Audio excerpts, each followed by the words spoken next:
Hello my beauty queens, welcome back. This is me Sukhpreet और आज की वीडियो में मैं आप लोगों के साथ मेरा ग्रे हेयर जर्नी शेयर करने वाली हूँ। मुझे टीन एज से ही प्री मैच्योर ग्रे हेयर का इशू है।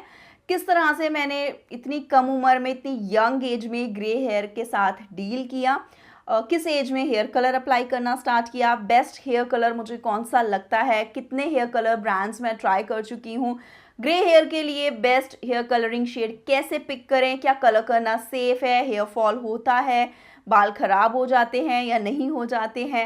इससे रिलेटेड आज की वीडियो में मैं अपना ट्रू एक्सपीरियंस आप लोगों के साथ शेयर करने वाली हूँ।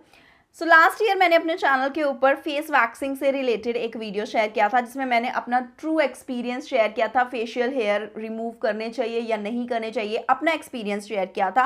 And over the period of time वो वीडियो इतनी ज़्यादा पॉपुलर हो गई है, which has motivated me to make this another video where I can share my true experiences, ताकि मैं आप लोगों के साथ अपनी ज़िंदगी के ये और ट्रू एक्सपीरियंस भी शेयर कर सकूँ। So one more thing I like to add that मैं अपने चैनल के ऊपर बिगनर्स के लिए मेकअप ट्यूटोरियल, मेकअप करने के तरीके, आसान सिंपल से और हेयर स्टाइल ट्यूटोरियल के वीडियोस शेयर करती हूँ।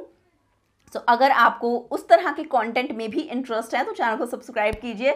There are more than 800 videos on my channel, तो आप वो वीडियोस भी देख सकते हो। फाइनली चलिए वीडियो स्टार्ट करते हैं। मैं 14 साल की थी, मेरे फादर को गुजरे हुए 3-4 महीने हो चुके थे। एंड मेरी दादी माँ मेरे सर पे तेल लगा रही थी एंड उन्होंने मेरी मॉम को बुलाया और एकदम टिपिकल पंजाबी में मैं बताती हूँ उन्होंने क्या कहा था। इन्हें सिर च तौलिया। तौला इज़ अ वर्ड जो यूज़ किया जाता है पंजाबी लैंग्वेज में सफ़ेद बालों के लिए। एंड मेरी मॉम ने कहा कि नहीं, इतनी आप रोशनी में बैठे हो इसलिए आपको लग रहा होगा, बट सफ़ेद बाल कैसे हो सकते हैं, सिर्फ 14 साल की है।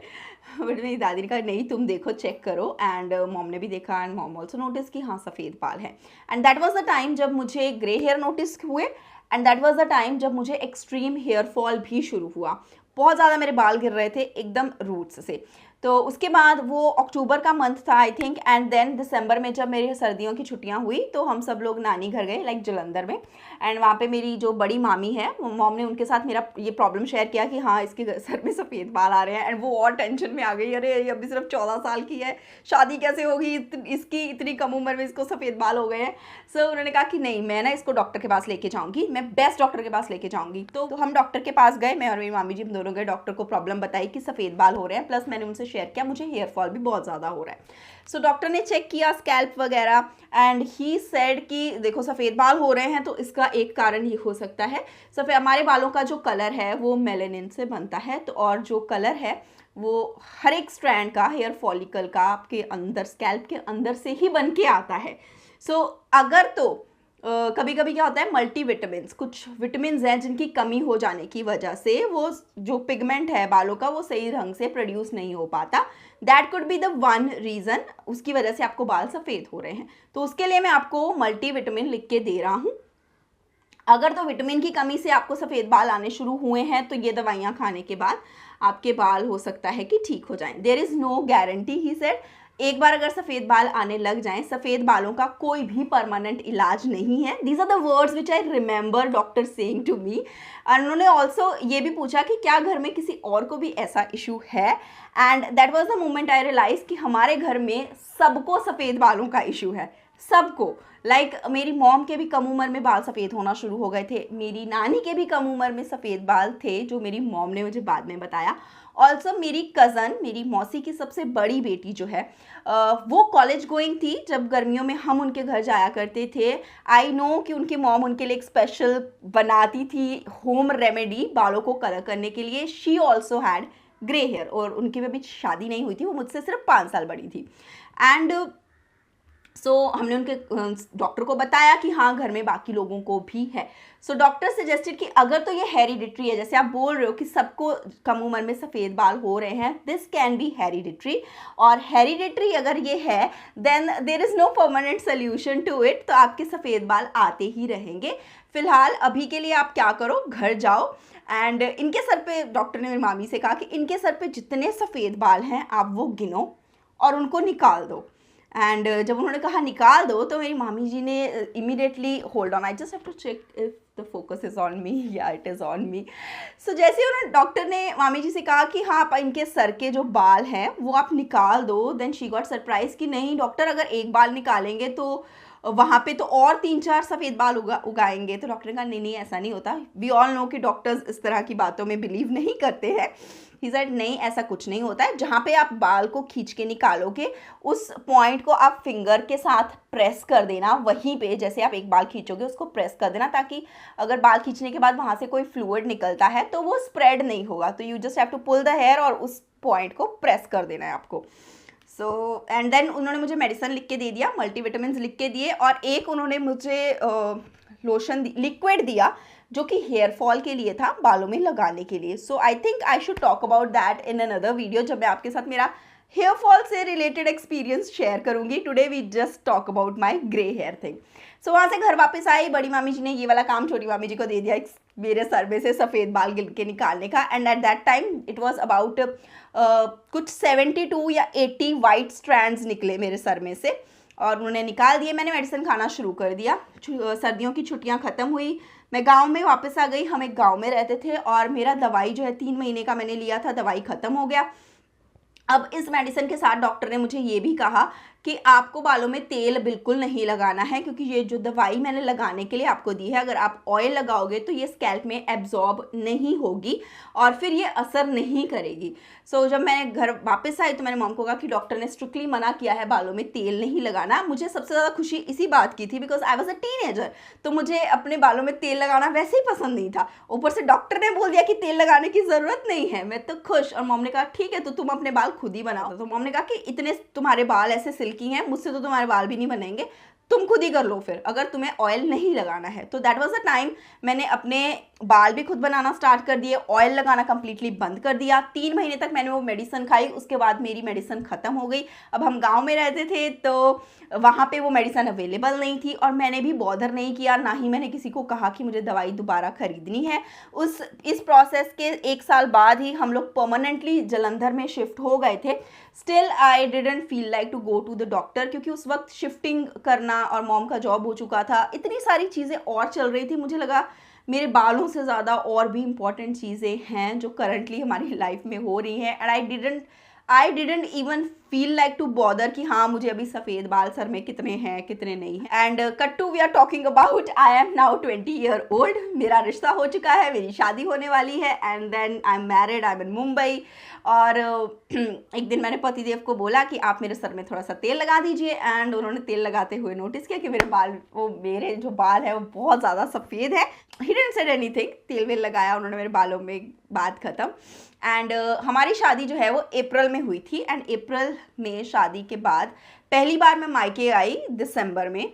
एंड उस वक्त जब मैं दिसंबर में घर आई तो मैंने पहली बार अपने लिए एक हेयर कलर बाय किया। अपने 1-2 रिलेटिव्स जो सैलून वगैरह जाते थे उनसे पूछा कि कौन सा हेयर कलर लेना चाहिए, एंड उन्होंने मुझे L'Oreal excellence hair cream suggest किया, जो कि उस टाइम पे मुझे काफ़ी महंगा लगता था। तो आई थॉट कि ओके सस्ता हेयर कलर ट्राई करते हैं। And my first hair colour which I purchased is Garnier hair colour. So मैंने गार्नियर का हेयर कलर ख़रीदा, एंड वो मैं घर पे लेके आई, और मैंने अपनी सिस्टर को बोला कि तू मेरे बालों में ना अच्छे से हेयर कलर अप्लाई कर दे, कोई सफ़ेद बाल दिखना नहीं चाहिए। बट मैंने जो शेड पिक किया that was very light brown. It was जो नेचुरल ब्राउन आता है, एंड ब्राउन में there are many categories, and I picked up a very light brown hair colour. And पहली बार तब मैंने अपने बालों को कलर करा, एंड हल्का सा ब्लॉन्ड इफेक्ट आया था मेरे बालों में एट दैट टाइम। तो I started using henna as well. So मेहंदी बहुत ही झंझट वाला काम था। जब तक फर्स्ट बेबी बॉर्न नहीं हुआ था तब तक तो मेहंदी मैं किस तरह से मैनेज करके लगा लेती थी, बट आफ्टर एक्यूम was born it was so difficult. एक छोटे बच्चे के साथ पूरा दिन उसी में निकल जाता है। लाइक अगर आप एक न्यू मॉम हो, आपका जो ज़िंदगी का पहला साल है उस साल में तो मतलब आपको नहाने को भी टाइम नहीं मिलता। That was my experience, but we will talk about this in another video if I will be sharing. If you want to like listen about my pregnancy story also, so let me know, I'll share those stories as well. So that time in between मैं हिना लगाती रही, and hair colour सबसे पहले मैंने Garnier का लगाया, and उसके बाद अगेन 2-3 साल बाद then I thought to give L'Oreal excellence hair cream try. मुझे उसका इफेक्ट बहुत अच्छा लगा एंड उसका स्टे भी बालों के ऊपर काफ़ी अच्छा था। तो मैंने अगेन लॉरियल में भी लाइट ब्राउन हेयर कलर से ही स्टार्ट किया था and these are the true color which I have tried. Then again when I was expecting my second baby during that time मुझे उस वक्त तक नोटिस हो गया था कि मेरे बाल बहुत ज़्यादा अब सफ़ेद होने लग गए हैं। मैं बाल इस तरह से उठा के जब हेयर स्टाइल बनाती थी तो यहाँ पे पूरे सफ़ेद बाल दिखते थे। So at that time I thought कि चलो मैं ammonia free hair colour try करती हूँ। लॉरियल का जो no ammonia casting creme gloss hair colour है वो ट्राई करा। 2017 में एक न्यू हेयर कलर आया मार्केट में which was B Blunt and that also I tried. अब B blunt hair colour try कर जब मैंने किया तो मुझे उसका शाइन इफेक्ट बहुत ही अच्छा लगा। मेरे चैनल के ऊपर मेरा जो फर्स्ट वायरल वीडियो है how to tuck in hair clutcher hair style tutorial वाला वीडियो, उसमें अगर आपने वो वीडियो देखा है, अगर नहीं देखा तो चेकआउट कर लेना। मेरे बाल बहुत ही ज़्यादा शाइनी लग रहे हैं एंड एट दैट टाइम मैंने वो बी ब्लंट वाला हेयर कलर ही अप्लाई किया था and I really liked it. But B blunt hair colour से मुझे अपने ग्रे हेयर में किसी भी तरह का कवरेज नहीं मिल रहा था। सो दैट इज़ वाई मैंने उसको ज़्यादा लंबे टाइम के लिए यूज़ नहीं किया। एंड 2020 में फर्स्ट टाइम मैंने ट्राई किया गोदरेज एक्सपर्ट का हेयर कलर। अब गोदरेज एक्सपर्ट का जब हेयर कलर मैंने ट्राई किया तो मैंने उसमें ब्राउन उनका जो शेड है वो ट्राई किया एंड जब मैंने वो यूज़ किया उसका इफेक्ट मेरे बालों के ऊपर काफ़ी बढ़िया तरीके से निकल के आया, प्लस वो मेरे बालों के ऊपर काफ़ी लंबा स्टे भी करा। अब अभी 2021 में मैंने दोबारा से गार्नियर हेयर कलर ट्राई किया। If you are watching my channel as well, मैंने वीडियोज़ भी शेयर करे हैं।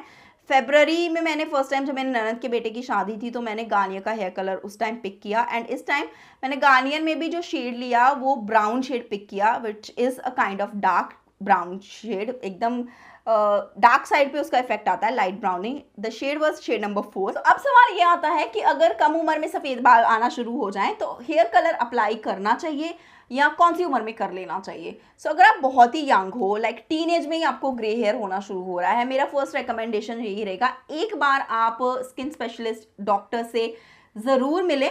एंड बिकॉज कभी कभी क्या होता है कुछ टेस्ट वगैरह भी करने पड़ते हैं जस्ट टू सी कि बॉडी में थायराइड लेवल कितना है, वाइटामिन कितने हैं। So for that the first thing you need to do is just एक बार डॉक्टर से मिल लें, कंसल्ट कर लें and then take your own calls कि हो सकता है आपका मेडिसिन वगैरह लेने से ठीक हो जाए अगर वाइटामिन डिप्लीट हुए हैं। तो अगर हेरिडिटरी है ये चीज़ और आपको बहुत ही ज़्यादा हो रहे हैं, एकदम सफ़ेद ही हो रहे हैं, और अगर आप कलर करना चाहते हो सो हेयर कलर जो मार्केट में अवेलेबल हैं उनको आप अपना सेकेंड ऑप्शन या लास्ट ऑप्शन रखें। उससे पहले आप हिना ट्राई करें, मेहंदी के साथ ही शुरुआत करें एंड मेहंदी के साथ आप देखो कि आप कितने टाइम तक अपने ग्रे हेयर को बैलेंस या मैनेज कर सकते हो। मेहंदी लॉन्ग टर्म लगाने से ऑरेंज स्ट्रैंड्स हो जाते हैं, मैंने वो चीज़ एक्सपीरियंस की है। मेहंदी बहुत जल्दी मेरे बालों पे चढ़ती भी नहीं थी क्योंकि मैंने पहले हेयर कलर अप्लाई कर लिया था और उसके बाद जब मैंने मेहंदी लगाना स्टार्ट करा मेहंदी का कोई इफेक्ट ही नहीं आता था मेरे बालों के ऊपर because already permanent hair colour मैं लगा चुकी थी। So start with henna first, और जितने टाइम तक, जितने सालों तक आप हिना के साथ मेंटेन कर सकते हो, मेंटेन विद दैट। एंड जब आपको लगे कि बस अभी मेहंदी को मैनेज करना डिफिकल्ट हो रहा है, it's really tricky to do, then only then move to hair colour. सफ़ेद बाल हैं और उस पर आप हेयर कलर अप्लाई करना स्टार्ट करो तो बेस्ट हेयर कलर शेड अपने लिए कैसे चुनो, मेरा सजेशन यही रहेगा अपने लिए आप डीप शेड ही चुने। अगर आपके हेयर लाइट ब्राउन है और ऑलरेडी आपको सफ़ेद बाल आ रहे हैं, go for a little deep brown. Light से और ज़्यादा लाइट मत जाइए। लाइट कलर का जब आप हेयर कलर अप्लाई करते हो तो उसका इफेक्ट बहुत जल्दी फेड अवे हो जाता है, एक दो वॉशेस के बाद ही आपका दोबारा से ग्रे जो है वो विजिबल होने लगता है। So that is the lesson which I have learned over the past years कि अगर आपको सफ़ेद बालों के ऊपर कलर लगाना है और आप चाहते हो कि वो कलर लंबे समय तक टिका रहे तो शेड जो है वो थोड़ा सा डार्क पिक करें। तो अभी मैंने जो गार्नियर का 4 नंबर शेड है, अगर मैं वो अप्लाई करती हूँ वो मेरे बालों के ऊपर 2-2.5 महीने आराम से रह जाता है। ऐसा नहीं कि 2-2.5 महीने में रूट्स मतलब सफ़ेद बाल आते ही नहीं है, कलर फेड अवे होने लगता है तीसरी चौथी वॉश में धीरे धीरे, बट वो इतना एकदम से गायब नहीं हो जाता है, थोड़ा इफेक्ट रहता है उसका बालों के ऊपर। तो मैं 2-2.5 महीने तक का टाइम उसके साथ मैनेज कर सकती हूँ। बेस्ट हेयर कलर कौन सा है? जितने भी हेयर कलर मैंने ट्राई किए हैं अलग अलग ब्रांड्स के, स्टे वाइज अगर मैं बात करूँ तो बी ब्लंट का स्टे सबसे कम लगा था, लीस्ट लगा मुझे। And coverage, it's not about stay, it's about the coverage as well. वो शाइन वगैरह बालों को अच्छा दे रहा था लेकिन ग्रे हेयर को कवर करने में वो हेयर कलर ने मुझे किसी भी तरह से इम्प्रेस नहीं किया था। गार्नियर में and L'Oreal they both are really good, इनका इफेक्ट काफ़ी लॉन्ग लास्टिंग रहता है। ऑल्सो एक और चीज़ जो मैंने लर्न की है रिसेंटली ही, वो ये कि आप अपना शेड थोड़ा सा डीप या डार्क पिक करें। इसी तरह से बहुत बार डाइट में भी सब लोगों ने सजेस्ट किया कि आंवला खाओ, आंवले में नेचुरली आपके बाल अंदर से ही जो है वो काले होने शुरू हो जाएंगे, करी पत्ता लगाने से बाल काले होने शुरू हो जाएंगे। ना लेट मी टेल यू, मेरा पर्सनल एक्सपीरियंस यही कहता है, all these things are long term process. अभी तक का एक्सपीरियंस तो यही कहता है कि आप एक बार अगर सफ़ेद बाल आना शुरू हो गए हैं तो अगर तो वो मल्टीविटामिन की कमी से हो रहे हैं तो हो सकता है दवाइयाँ वगैरह खाने से वो कंट्रोल हो जाए। अदरवाइज एक बार शुरू हो गए हैं तो वो आते ही रहेंगे, बढ़ते ही रहेंगे। एंड आप अपने लाइफस्टाइल में इस तरह की चीज़ें ऐड कर सकते हो, आंवला वगैरह ऐड कर सकते हो, नेचुरल रेमेडीज ऐड कर सकते हो, हिना लगा सकते हो, आंवले का पाउडर लगा सकते हो उसको कवर अप करने के लिए अगर बहुत ज़्यादा बाल दिख रहे हैं तो। अदरवाइज आई पर्सनली थिंक कि इसको रोक नहीं सकते, स्टॉप नहीं कर सकते। Once it started the thing. क्या हेयर कलर अप्लाई करने से बालों को डैमेज होता है? सो कोई भी आप हेयर कलर अप्लाई करते हो उसकी पैकेजिंग के ऊपर दिए गए इंस्ट्रक्शंस को ही हमेशा फॉलो करें। जितना टाइम तक उसको बोला गया बालों पे रखें उतने टाइम तक ही रखें। एंड उसके बाद जो हेयर केयर रूटीन है उसको भी करते रहना चाहिए, जैसे कि बालों में तेल लगा। ऑयलिंग एक तरह से बालों को बाहर से नरिशमेंट प्रोवाइड करता है, so do that as well. Also diet बहुत इंपॉर्टेंट रोल प्ले करती है, जो हम खाते हैं वही हमारे बालों में दिखता है। सो प्रोटीन वाली डाइट, दूध, दही एंड ड्राई फ्रूट, नट्स जिसमें फॉलिक एसिड हो, विटामिन B12 हो, ये सारी चीज़ें बालों की ग्रोथ में काफ़ी हेल्प करती हैं। और अगर ये सारी चीज़ें, इसलिए मैंने कहा एक बार डॉक्टर से मिल लेना सही रहता है। वो आपको टेस्ट वगैरह रेकमेंड कर सकते हैं, उससे पता चल जाएगा कि क्या बॉडी में हार्मोन्स अप डाउन है या वाइटामिन का क्या स्टेज है, और उस हिसाब से मेडिसिन स्टार्ट होने से क्या होता है काफ़ी फ़ायदा हो जाता है। बहुत बार अगर हेयर फॉल भी होता है तो उसमें भी मल्टीविटामिन जो हैं काफ़ी हेल्प करते हैं। Better to see a doctor, there is a full process. एक बार अगर वो कर लेते हैं ना तो मन को ज़्यादा शांति रहती है वो पूरा प्रोसेस कर लेने के बाद। एंड उसके बाद भी अगर चीज़ें कंट्रोल नहीं हो पाती हैं देन इट्स ओके, हमने एक बार तो ट्राई किया ना। That is what I want to say for my self as well, दैट मैं एक बार डॉक्टर के पास गई, मैंने उनसे सब चीज़ें समझ ली and it was clear in my mind कि ये हमारी फैमिली में हेरिडिटरी है। इसलिए कभी भी मेरे सफ़ेद बालों ने मुझे साइकोलॉजिकली इतना ज़्यादा बॉदर नहीं किया। मैं अपने बालों को अपनी कन्वीनियंस से कलर करती हूँ। मैं प्रेशर फील नहीं करती कि अगर मेरे बाल थोड़े से भी सफ़ेद दिख रहे हैं तो मैं घर के बाहर कदम भी नहीं रख सकती। I really don't feel that kind of pressure. मैंने सफ़ेद बालों के साथ अपने यूट्यूब चैनल के ऊपर बड़े सारे हेयर स्टाइल ट्यूटोरियल वीडियोस बनाए हैं, जिनके नीचे लोग कमेंट भी करके जाते हैं कि बुढ़ी लग रही हो, बाल कलर तो कर लेती। अभी भाई हेयर स्टाइल वीडियो है तो हेयर स्टाइल पे फोकस करें ना, but it does not effect me psychologically. मुझे कभी उन कमेंट्स का बुरा नहीं लगा है and because I really don't currently मैंने ये चीज़ तो सीख ली है कि let's just not focus on a persons only physical appearance. Physical appearance एक ऐसी चीज़ है जिसको किसी भी तरह से कोई भी बना सकता है, मेंटेन कर सकता है, बस आपको टाइम देना होता है और थोड़ा फोकस करना पड़ता है, चीज़ें अपने हिसाब से मैनेज करनी पड़ती हैं। And anybody can look pretty, gorgeous and beautiful. It's just a matter of time कि आप मेंटली अपने आप को कितना टाइम दे रहे हो। So that is another topic all together. आज का वीडियो ग्रे हेयर के ऊपर था and that this is my grey hair story. And personally I will say कि अगर आप भी इसी चीज़ से जूझ रहे हो, इस चीज़ से गुजर रहे हो, डोंट फील वेरी सैड और depress about it. It's just one thing and see a doctor once and आपको बहुत बेटर लगेगा। अगर आप एक बार डॉक्टर से मिल लोगे you will feel much better. Also आप अपनी स्टोरी भी मेरे साथ कमेंट बॉक्स में शेयर कर सकते हो if you feel comfortable and I can share your stories on my Instagram stories as well. So that's all for this video. Thank you so much for watching. Love you all. Bye.